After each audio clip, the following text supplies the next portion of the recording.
প্রতিদিনের মতো আজও দুপুরের খাবার খেতে বিকাল 5টা বেজে গেল। দুপুরের দিকে আমমুড়ি খেয়েছিলাম, তাই ইচ্ছা করে দেরি করে খাচ্ছি। নমস্কার, আমি স্বপ্না। দেশ এবং দেশের বাইরে যে যেখান থেকে ভিডিওটি দেখছেন, আপনাদের সবাইকে অনেক অনেক শুভেচ্ছা। স্বপ্নাজ ব্লগে সবার আমন্ত্রণ। নিত্যদিনের কাজকর্ম, রান্নাবান্না, খাওয়া দাওয়া, এইসব বাস্তব চিত্রগুলি নিয়ে নতুন একটি পর্ব সাজানোর প্রয়াস করছি। আশা করছি আপনাদের সবার ভালো লাগবে, তাই অনুরোধ রইল পর্বটি প্রথম থেকে শেষ পর্যন্ত দেখুন। অল্প হেলনের ডাল সিদ্ধ বসিয়েছি, এটা দিয়ে কাঁঠালের এঁচোড় রান্না করব। কিছুদিন আগে কাঁচা কাঁঠাল কেটে একটু লবণ দিয়ে ভাপিয়ে ডিপ ফ্রিজে রেখে দিয়েছিলাম। ওখান থেকে একটু কাঁঠাল রান্না করব হেলনের ডাল দিয়ে। গত কয়েকবারও এভাবে রান্না করেছিলাম, খুবই চমৎকার হয়েছে। আজও ঠিক সেভাবেই রান্না করব। ডালগুলো সিদ্ধ হয়ে গেছে। এখানে কয়েকটা শুকনো শিমের বিচি ভাজাও আছে। শিমের বিচি কম, হেলনের ডাল বেশি। ভাপানো এঁচোড় ফ্রিজে রেখেছিলাম, এখন নর্মাল হলে নর্মাল জল দিয়ে ভালোভাবে ধুয়ে নিয়েছি। দিয়ে দিলাম 1/2 চা চামচ হলুদ গুঁড়ো, 1 চা চামচ বিশেষ মশলার গুঁড়ো দিলাম। বিশেষ সেই মশলাটাতে আছে ধনিয়া, জিরা, দারুচিনি, এলাচ, গোলমরিচ, এইসব ছিল। সব একসাথে একটু টেলে নিয়ে গুঁড়ো করে একটা বক্সে ঢুকিয়ে রেখে দিয়েছি। ওখান থেকে 1 চা চামচ দিয়ে দিলাম। সাথে একটা তেজপাতা এবং কয়েকটা কাঁচামরিচ দিয়ে দিলাম। ঢেকে ঢেকে খুব সুন্দর মতো সিদ্ধ করে নেব। কিছুটা সিদ্ধ হয়েও গেছে। আবারও ঢাকা দিয়ে 3-4 মিনিট রান্না করব। এই সুযোগে আমি মাছগুলো ধুয়ে নেব। নদীর চেওয়া মাছ লবণ মাখিয়ে মাটির পাত্রে ডলে ডলে ধুয়ে নিচ্ছি। এটা হলো দইয়ের পাতিল। আমি এই দইয়ের পাতিলে যেসব মাছ একটু ডলতে হবে, ওটা এই পাতিলেই ডলে নিই। খুব সুন্দর হয়ে যায়, একেবারে সাদা হয়ে যায় মাছগুলো। তো হাতে একটা পলিথিন মুড়িয়ে নিয়েছি, না হয় হাতের আঙ্গুল, নখ এগুলি ক্ষয় হয়ে যাবে। 2 পিস রুই মাছ নিয়েছি, পার্থ আর সত্যর জন্য রান্না করব। আমার দাদার ছেলে সত্যজিৎ আসছে আমাদের বাসায়। এখনো বাসায় এসে পৌঁছয় নাই। বাসে উঠে ফোন দিয়েছিল, বাড়ি থেকে আসছে। আসতে আসতে হয়তোবা সন্ধ্যাও হতে পারে। তো পার্থ আর সত্যর জন্য 2 পিস রুই মাছ ধুন্দুল দিয়ে রান্না করব, আর চেওয়া মাছ রান্না করব পেঁয়াজ, আলু, টমেটো দিয়ে। একটা আলু কেটে নিয়েছি। মাটির এই পাত্রটাতে মাছগুলো ডলে ধুয়ে নেওয়াতে কতটা সুন্দর হয়েছে দেখুন, একেবারে সাদা হয়ে গেছে। প্রায় 6-7 বছর যাবৎ এই মাটির পাত্রটাতে আমি মাছ ধুই। আমার ছোট মেয়ের শ্বশুর বাড়িতে প্রথম যখন গিয়েছিলাম, আসার সময় 1 পাতিল দই এবং মিষ্টি দিয়েছিলেন। সেই পাতিলটাই আমি রেখে দিয়েছি।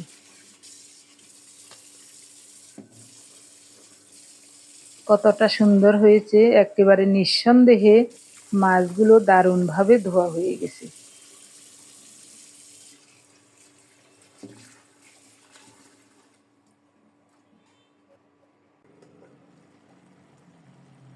এদিকে কাঁঠালের এঁচোড়টাও খুব সুন্দর মতো সিদ্ধ হয়ে গেছে। অল্প তাপে 5-6 মিনিটের মতো রান্না করেছিলাম। এবার ঘুটনি দিয়ে ভালো করে ভেঙে দেব। ফোড়নের জন্য সরিষার তেল দিলাম। তেল গরম হলে একটা শুকনো মরিচ, গোটা জিরা ফোড়নে দিলাম। ফোড়নটা রেডি হলে এঁচোড় দিয়ে দেব। এঁচোড়টা গোটা গোটা থাকলে ভালো লাগবে না, তার জন্যই ভেঙে দিয়েছি। হেলনের ডাল, শিমের বিচি আজ অন্য দিনের চেয়েও অনেক ভালো লাগবে মনে হচ্ছে।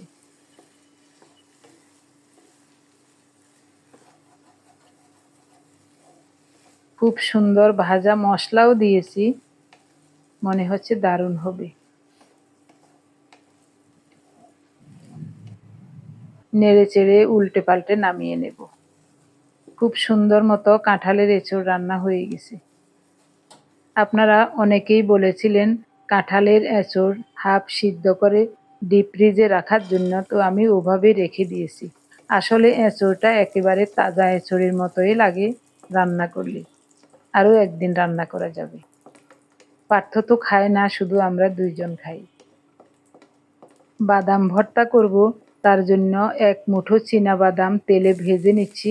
সাথে কয়েকটা কাঁচামরিচ, স্বাদ মতো লবণ দিয়ে দিলাম।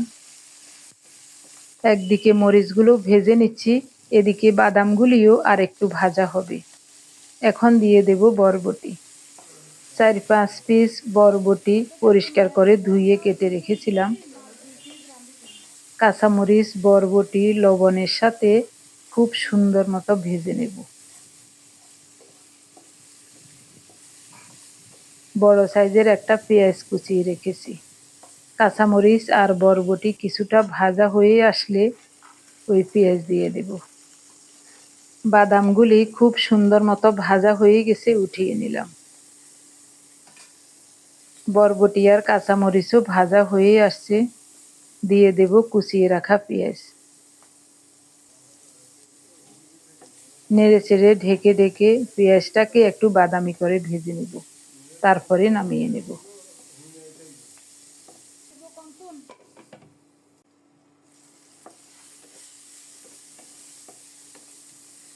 খুব সুন্দর মতো ভাজা ভাজা হয়ে গেছে, এখন নামাবো।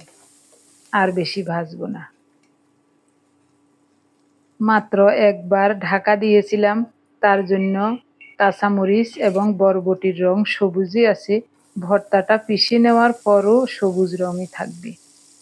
তেল গরম হলে কিছুটা পেঁয়াজ ফোড়নে দিলাম, একটা ধুন্দুল আর 2 পিস রুই মাছ, স্বাদ মতো লবণ, হাফ চা চামচ হলুদ গুঁড়ো, 1 চা চামচ গুঁড়ো মরিচ দিয়ে ভালো করে মাখিয়ে নিয়েছি। পেঁয়াজটা বাদামি হয়ে আসলে মাখানো মাছ দিয়ে দিলাম। বাটি আর হাত ধুয়ে সামান্য একটু জল দিয়েছি, ভালো করে কষিয়ে এরপর ফোটানো গরম জল দিয়ে মাখো মাখো করে তরকারিটা রান্না করব।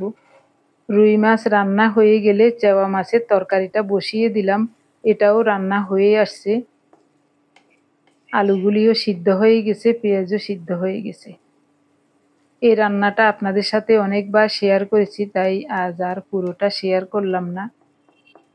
চেওয়া মাছের সাথে আলু, পেঁয়াজ, টমেটো, স্বাদমতো লবণ, হলুদ গুঁড়ো, গুঁড়ো মরিচ দিয়ে ভালো করে মাখিয়ে পেঁয়াজ ফোড়নে দিয়ে দিলাম। এরপর উল্টে পাল্টে কষিয়ে ফোটানো গরম জল দিয়েছি। তারপরে মাখো মাখো করে রান্না করে নামিয়ে নিলাম। শেষে ভাত বসালাম। এবার রান্না করা তরকারিগুলো দেখাই আপনাদের। এটা হলো চেওয়া মাছের মাখো মাখো ঝাল। কি যে সুন্দর লাগছে দেখতে। আর এটা হলো ধুন্দুল দিয়ে রুই মাছের মাখো মাখো ঝোল।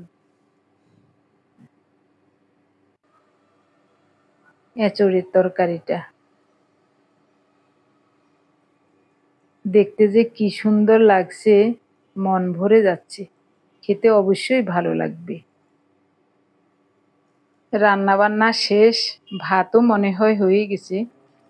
ভাতের মাড়টা ঝরাতে হবে। গ্যাসের লাইনটা এখনো ফিট করা হয় নাই, তার জন্য ভাত রান্না করতে প্রতিদিন একটু ঝামেলাই হচ্ছে। ভাতগুলো সিদ্ধ হলে আবার পাতিলে ঢেলে তারপরে মাড় ঝরাতে হয়। এভাবে করেই আজ 15-16 দিনের মতো রান্না করছি। ভাত হয়ে গেছে। আমার প্রিয় ভাই বোন বন্ধু স্বজন, আপনি যদি এই প্রথম আমাদের ভিডিওটি দেখে থাকেন, সম্পূর্ণ পর্বটি দেখার পর যদি একটুও ভালো লাগে, আমার অনুরোধ রইল চ্যানেলটি সাবস্ক্রাইব করে আপনার মূল্যবান মন্তব্যটি লিখে জানাবেন। ফেসবুক থেকে ভিডিওটি দেখে থাকলে পেজটি ফলো, লাইক, শেয়ার করে আপনার মূল্যবান মন্তব্যটি লিখে জানাবেন। যে কোনো গঠনমূলক মন্তব্য করতে পারেন, কোনো সমস্যা নাই। আমি আপনাদের সকল মন্তব্যের উত্তর দেব। ভাতগুলো প্রতিদিন এভাবে কেটে কেটে পাতিলে ঢুকাই, তারপরেই মাড় ঝরাই।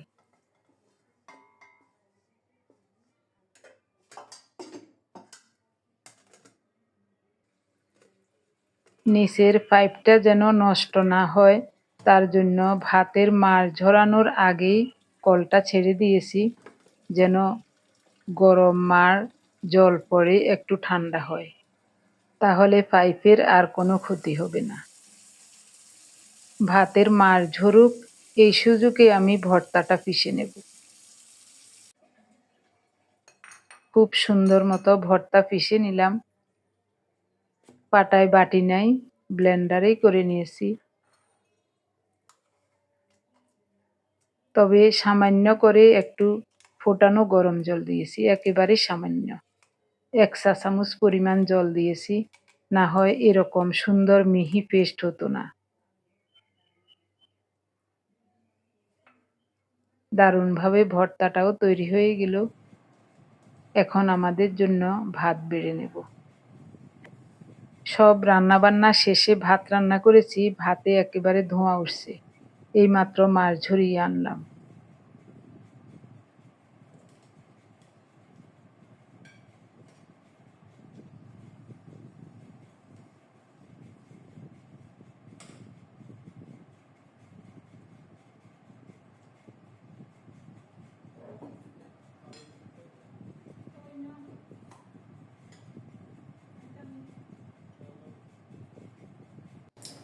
একটা একটা করে খেয়ে বলো কেমন হয়েছে।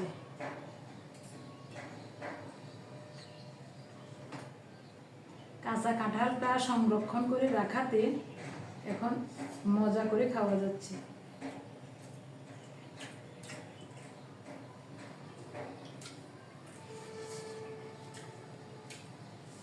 ভর্তাটা দারুণ আছে।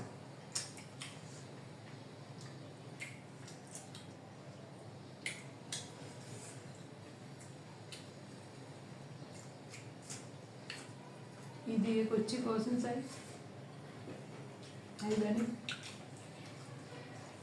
বরবটি, বাদাম,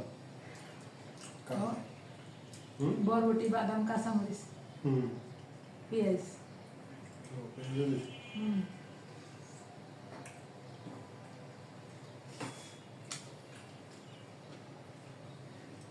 এখন দিনের মনে হয় 5টা বাজে, 5টা বাজে, 5টার বেশি বাজে। ইচ্ছা করে দেরি করে খাচ্ছি আজ কয়দিন, কারণ দুপুরের দিকে 12টা 1টার দিকে আম খেয়েছিলাম, আম মুড়ি পেট ভরে খেয়েছিলাম।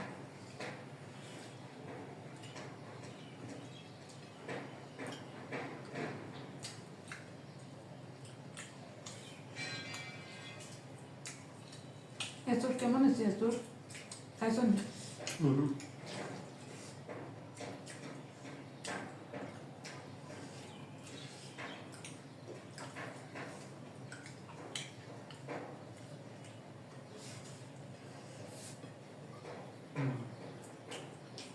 ভালো হয়েছে? দারুণ হয়েছে।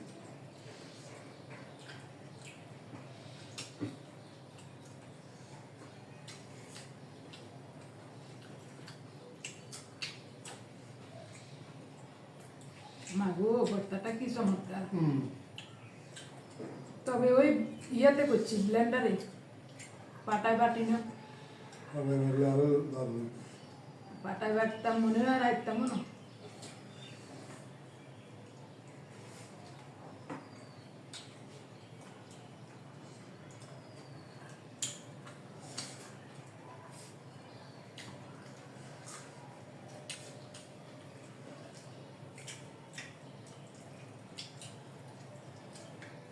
ব্লেন্ডারে করতে একেবারে সহজ, 1 মিনিটের ভিতরে হয়ে গেছে। আর পাটায় বাটতে হলে কমপক্ষে 10 মিনিট লাগবে।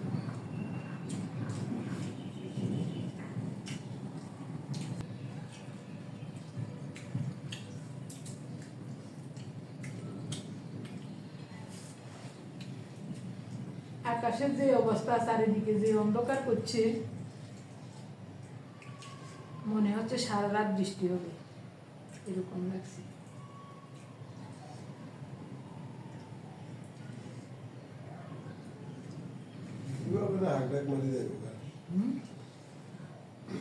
মারি যাবে।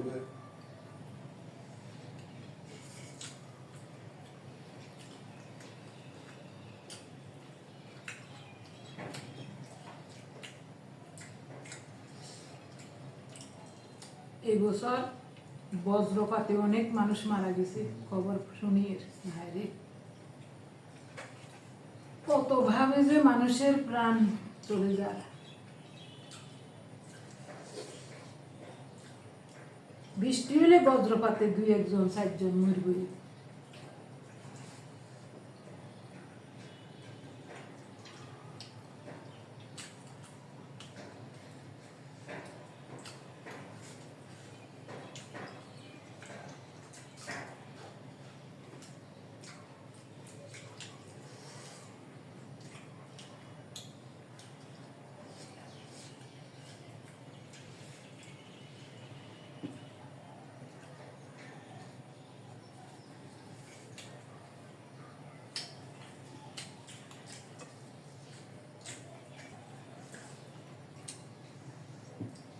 কি উপকার হয়েছে কাঁচা কাঁঠালটা সংরক্ষণ করে রাখাতে।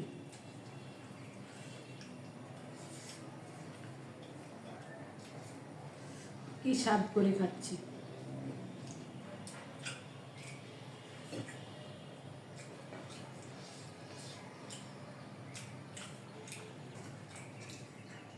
সত্য ছিল 14 গ্রাম পর্যন্ত আসছে, আরো 1 ঘন্টা আগে। এতক্ষণে মনে হয় কুমিল্লা পার হয়ে যায়।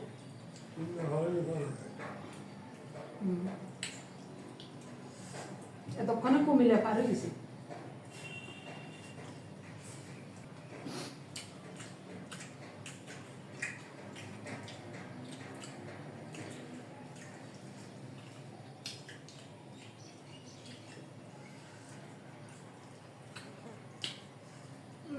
ভর্তাটা যে কি দারুণ। এই দেখছো, এই কারণে ভর্তাটা করছি। একটা মুখরোচক খাবার হলে ওই ভাত খাইবার আগ্রহ বাড়ে, এই কারণে করছি। কষ্ট হোক, তারপরেও দিনে একবেলা ভাত খাবো, যেন আগ্রহ নিয়ে খাই।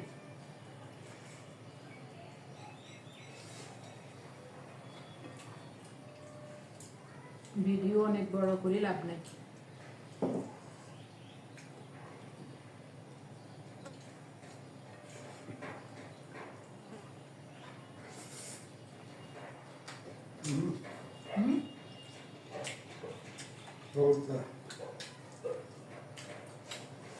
একটা আলু দিছি। খুব চমৎকার।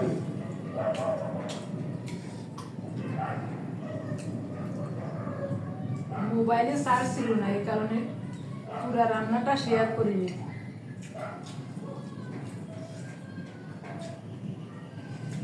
একটা মোবাইলে সব কাজ করি, কত আর সইব মোবাইলে। সকাল থেকে ভিডিওর কাজ করছি, এ কারণে মোবাইলে চার্জ ছিল না। আমার প্রিয় ভাই বোন বন্ধু স্বজন, প্রতিদিনের মতো আজকের পর্বটিও কেমন লেগেছে কমেন্টে জানাতে কিন্তু ভুলবেন না।